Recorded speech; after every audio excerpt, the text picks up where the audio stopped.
لا حول ولا قوة إلا بالله العلي العظيم. أعوذ بالله السميع العليم من الشيطان الرجيم. بسم الله الرحمن الرحيم.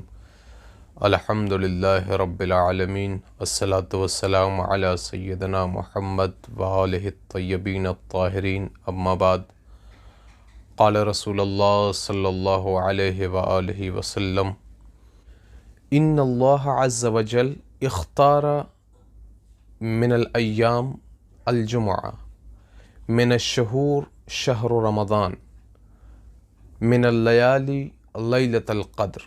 اور رسول السلام کا ارشاد گرامی ہو رہا ہے کہ پروردگار عالم نے دنوں میں سے جمعہ کا دن، راتوں میں سے شب قدر اور مہینوں میں سے ماہ رمضان المبارک کا انتخاب کیا ہے، جس میں بے پناہ برکتیں ہیں، بے پناہ عظمتیں ہیں، اور اس مہینے کو اور اس دن کو اور اس شب کو پروردگار عالم نے معراج عطا کی ہے، بے پناہ برکتیں، بے پناہ عظمتیں عطا کی ہیں۔ پروردگار عالم نے کتنی بڑی نعمتیں ہم سب کو عطا کی ہیں، جتنا بھی شکر ادا کیا جائے کم ہے کہ ہم ان نعمتوں کے بہت قریب ہیں۔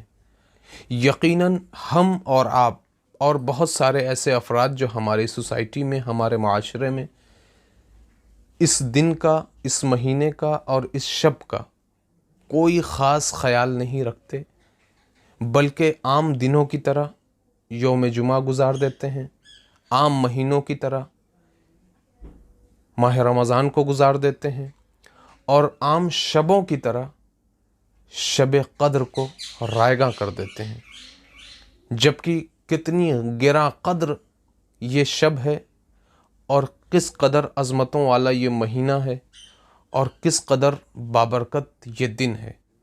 واقعاً جو افراد دیندار ہوتے ہیں، مذہبی ہوتے ہیں اور متدین ہوتے ہیں، وہ ان لمحات کو، ان نعمتوں کو رائیگاں نہیں کرتے، بلکہ وہ اس مہینے کی عظمت کو جانتے ہیں، وہ اس شب کو درک کرنے کی کوشش کرتے ہیں۔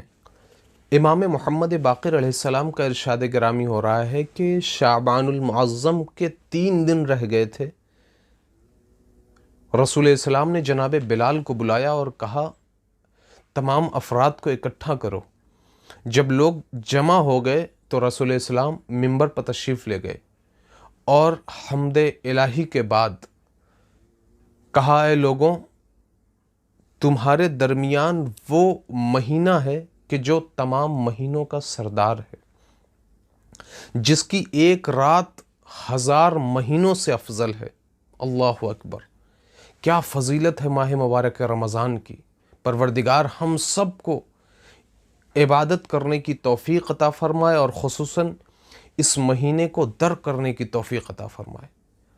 رسول السلام نے کہا کہ اس مہینے میں پروردگار عالم جنت کا دروازہ کھول دیتا ہے اور جہنم کے دروازوں کو بند کر دیتا ہے۔ کیا خوبصورت بات کہی رسول السلام نے۔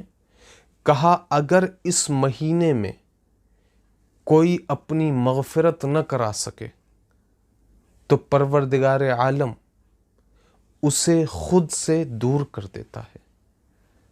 اور پھر رسول السلام نے کہا کہ اگر اس مہینے کو درک کر لے، یعنی کوئی شخص اس مہینے کو پالے اور اس مہینے میں اپنے والدین کو پالے، اپنے والدین کے ساتھ ہو، اپنے والدین کے ہمراہ ہو، اور اس کے باوجود اپنی مغفرت نہ کروا سکے، تو واقعاً پروردگار عالم اسے اپنے آپ سے دور کر دیتا ہے، یعنی کیا، اپنی رحمتوں سے دور کر دیتا ہے۔